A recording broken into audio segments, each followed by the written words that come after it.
الحمدللہ رب العالمین والصلاة والسلام علی سید المرسلین الصلاة والسلام علیکہ یا رسول اللہ وعلی آلکہ وصحابکہ یا حبیب اللہ۔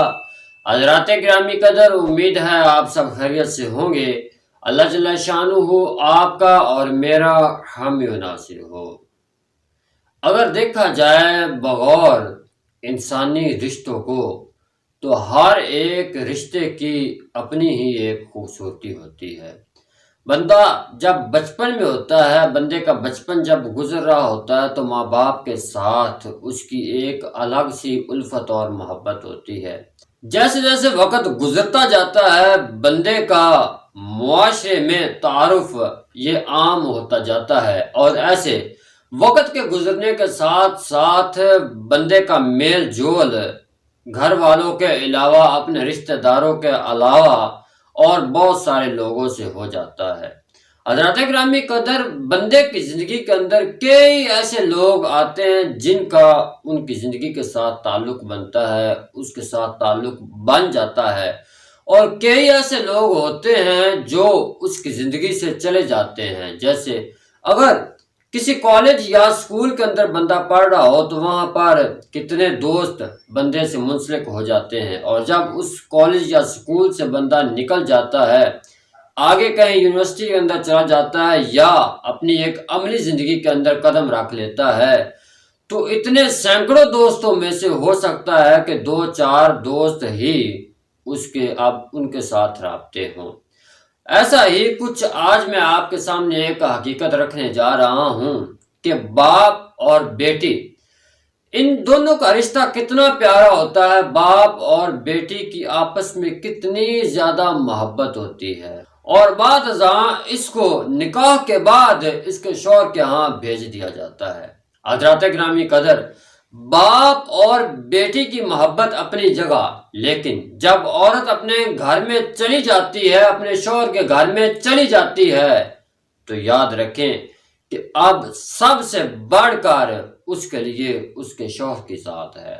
اب وہ کہیں آئے جائے تو اپنے شوہر کی مرضی کے ساتھ آئے جائے گی۔ ہاں، شوہر ہفتے میں ایک بار اس کو اپنے ماں باپ سے ملنے سے نہیں روک سکتا، اور نہ ہی اس کے ماں باپ کو ہفتے کے اندر ایک دفعہ ملنے سے روک سکتا ہے۔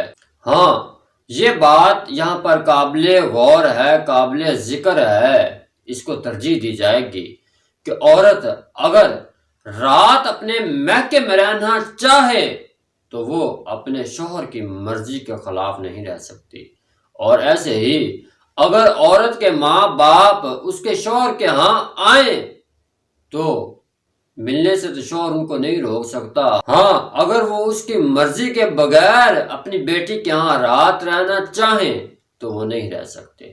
حضرات گرامی قدر، ہمارے معاشرے کے اندر علم دین نہ ہونے کی وجہ سے بہت سارے مسائل پیدا ہو جاتے ہیں، چونکہ بعض اوقات ہمیں یہ نہیں پتا ہوتا کہ کس کا کتنا حق ہے کسی پر۔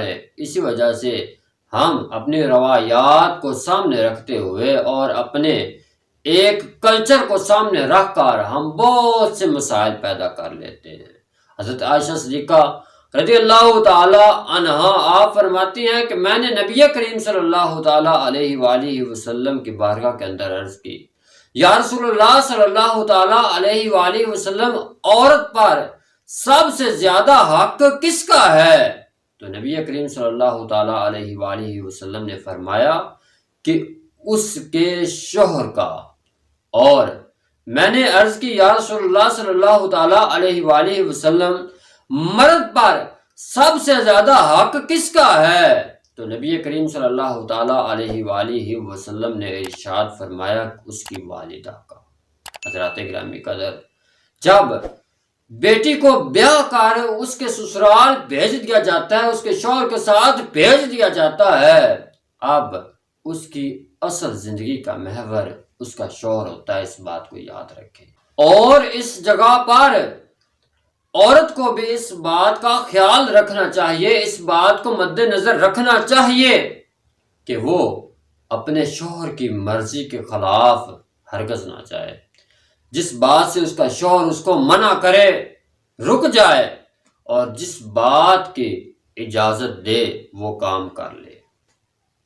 اگر ہر ایک بندہ اپنی حدود کے اندر رہے گا، ہر ایک بندہ اپنی ذمہ داری کو دیکھے گا، ہر ایک بندہ اپنے حقوق کو دیکھے گا کہ میرے کس پر کیا حقوق ہیں اور کسی کے میرے پر کیا حقوق ہیں، اگر ہم ان باتوں کو خیال میں رکھیں گے، ان باتوں کو ذہن میں رکھیں گے، ہم اسلام کے احکام کو سامنے رکھیں گے کہ اسلام نے ہم پر کیا ذمہ داریاں ڈالی ہیں، اسلام نے ہم پر کیا حقوق لازم کیے ہیں، تو پھر یہ مسائل یہ پیدا نہیں ہوں گے۔ اگر ہم اسلامی زندگی گزارنا شروع کر دیں تو یقین کریں کہ یہ آئے روز کے مسائل یہ ہماری زندگیوں سے ختم ہو جائیں، ہماری زندگیوں کے اندر خوشیاں آ جائیں، ہم ایک اطمینان والی زندگی، سکون والی زندگی گزارنا شروع کر دیں گے۔ اسی وجہ سے ہمیں چاہیے کہ ہم اسلامی تعلیمات کو سامنے رکھ کر اپنی زندگی گزاریں۔ اللہ جل شانہ عمل کرنے کی توفیق عطا فرمائے، آمین بجاہ النبی الامین صلی اللہ تعالی علیہ وآلہ وسلم۔